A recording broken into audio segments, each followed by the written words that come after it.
Okay, y'all, one of my favorite things to do is to make a Halloween costume from scratch, just from things around the house. And today I'm going to show you how to make a robot costume. You ready? Here we go. All right, first of all, you're going to need a cardboard box and make sure it's big enough for the person that you're making the costume for.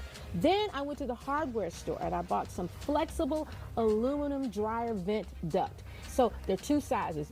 Big enough for the arms, big enough for the legs. See where I'm going with this? All right, then I went dumpster diving actually, and I got some scraps from some inside of some packing for boxes just to make the robot just a little bit more interesting with a little personality.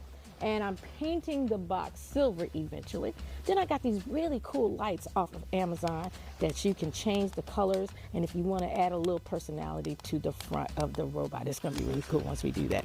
All right, you're going to need scissors, Velcro. Also, you're going to need some felt and some circles to cut the arms and the legs in the box.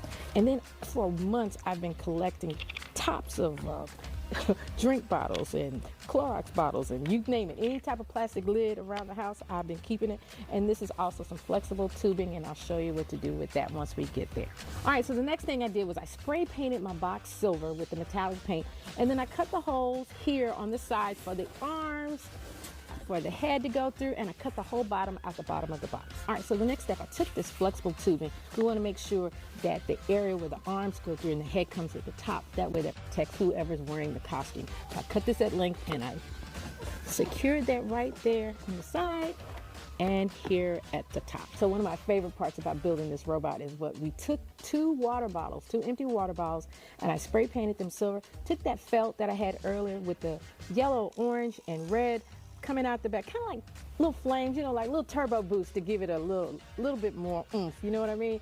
And then all of these wonderful caps, just hot glue them on the back. Okay, now your robot needs a set of arms. Here we go. Danger, Will Robinson, danger, Will Robinson. All right, now my robot needs a helmet. And all I did was just take another box that I found in the back and I spray painted it silver. Now, all I need is a model. Anybody out there willing to be my robot?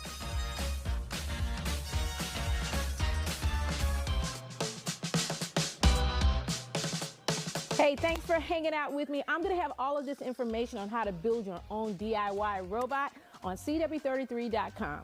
Happy Halloween.